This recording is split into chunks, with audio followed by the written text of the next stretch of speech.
Servant, an Apple TV series which is a horror fiction psychological thriller released in fall 2019, written by Tony Basgallop, known for other shows like What Remains and The Inside Men, and it's directed by M. Night Shyamalan, which you guys know who he is, and Daniel Sackheim, which is known for works like The X-Files, Law & Order, and The Walking Dead.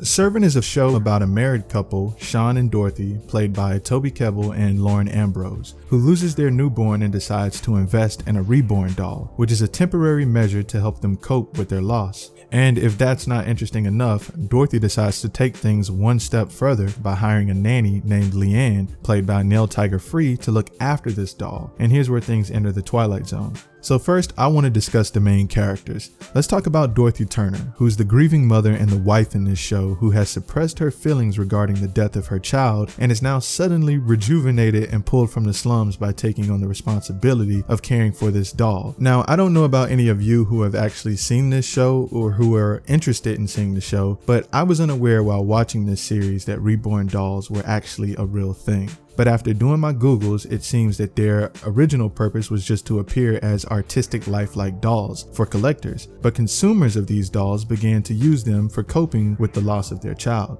That's just a little quick history on reborn dolls, but for Dorothy, this coping mechanism may not have been the best course of action given the attachment that she grows to this doll. It seems like it's more so a way for her to forget whatever happened and move forward by sweeping the haunting memory of her baby's death under the rug, and we see how this affects those around her throughout the season.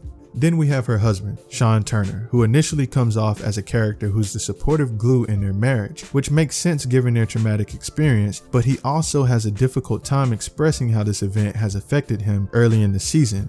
And instead, we are presented with a man who's sort of running on autopilot and is more mentally occupied with his chef career and creating innovative dishes, which seems to be his way of coping, or rather avoiding, their child's death as well. Then we have our hired nanny who looks after this doll, Leanne Grayson, who's just a big mystery throughout the first season. There's very little as viewers that we can really establish about Leanne's character as far as her background. And one thing that we tend to notice right away is that she's fully invested in treating this doll as a real child from the start. There is no initial transitioning period that we see where she starts to eventually humor Dorothy and then grows into this sort of "I'm doing this" type of thing because I care for your mental state. Which feels weird depending on your perspective, because you could say she's just playing along to humor Dorothy like everyone else involved to console her in her time of need. But when Dorothy's not around, we see Leanne still treating this doll no differently than she would than when Dorothy's in the room. Because if you're like me, you're thinking, man, she's taking her job really seriously, or maybe she's trying to hide something and she doesn't want anyone to suspect anything. And what better way to do that than to keep up the act at all times? And this is something that you'll acknowledge very early in the show. And I also have to mention Julian Pierce, who's Dorothy's brother, played by Rupert Grint, and he is definitely the comedic relief throughout the show. And it's funny seeing him play this grown-ass adult. It's also pretty weird because I haven't seen much of his work beyond the Harry Potter films, which might be the case for a lot of us. But I have to give him his props because the role of Julian honestly fits him like a glove. He comes off as this very opinionated little brother with zero fucks to give. I sense a slight Napoleon complex with his character, and it all feels like a bluff in most cases, but it's the charm and humor of his character. Now, regarding the pace of this show, Servant really takes its time establishing the exposition.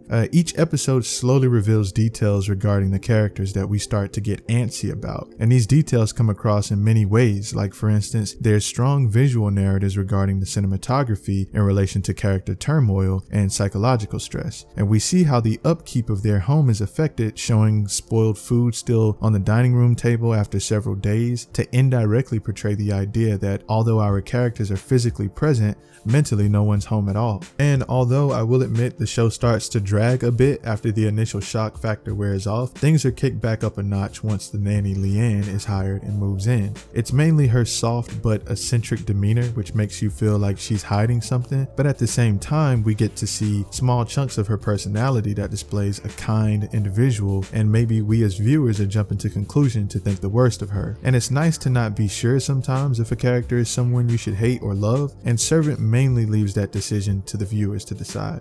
And one of the cool things about this show, in my opinion, is that the majority of the show is filmed from inside the couple's townhome. And I always tend to find it quite impressive when we are visually able to get a compelling story from within a confined space. I mean, almost each room has a designated area for reoccurring segments or moments where we start to correlate certain rooms in the house with certain character moments and dialogue. For example, Sean and Dorothy always seem to have their therapy sessions, or rather moments of transparency during conversations with each other in their bathroom together. And usually when we see them there together, we get in the routine of knowing like, okay, this is where they chop it up. So that was something that I really liked in the way that they structured the environment that complements the characterization and composition. For the dynamics in regards to the chemistry between these characters is also another interesting aspect of this show, because Sean, for example, seems to have the obvious reaction in regards to Leanne's strange behavior, same as a viewer may have, but Dorothy finds her to be just fine. She finds rational ways to justify her strange behavior. It's quite intriguing from a storytelling standpoint because Sean and Dorothy's perspective of Leanne is nearly aligned with the sides of her that we tend to find ourselves conflicted with to determine her moral stance. And then there's Julian's perspective of Leanne, who's super skeptical and doesn't trust a word she says. He keeps his guard up with her and believes damn near cold-heartedly that she's up to no good, and is pretty set on figuring out more to see if she's hiding something. Honestly, this show has M. Night Shyamalan's signature all over it as far as the eerie, mysterious direction he tends to take his stories, especially once it gets to a certain point within the series, because there's a couple episodes that he directs, and it does the show justice overall. Servant is one of those shows where it may take you a couple episodes to become fully invested because they don't shoot for any immediate shock tactics to reel you in. It's more so one of those you'll earn the payoff if you stick around kind of shows, and in this situation I felt like the payoff was worth it. What I didn't like about Servant was how fickle the characters were during some moments, where a character may have had a clear, justifiable reason for feeling a way regarding a situation, and then deciding to throw those values out the window and possibly put others in danger, suddenly to gain some sort of personal benefit in the end. Now, this isn't something that ruined the show for me at all, and the parts I'm thinking about specifically are easily debatable from an opposing viewpoint, but personally it got on my nerves as a viewer. So I'm giving Servant a 4.5 out of 5. Season 1 of Servant was a complete fleshed out story. There wasn't anything in my opinion that was essential in the main story that was left for us to ponder on. And the things that we were left to ponder on were more so related to what's to come in the following seasons regarding backstories and just mysterious additional information that takes us down a new rabbit hole to explore within the world. So there's my review for Servant Season 1. If you enjoyed the video, please subscribe.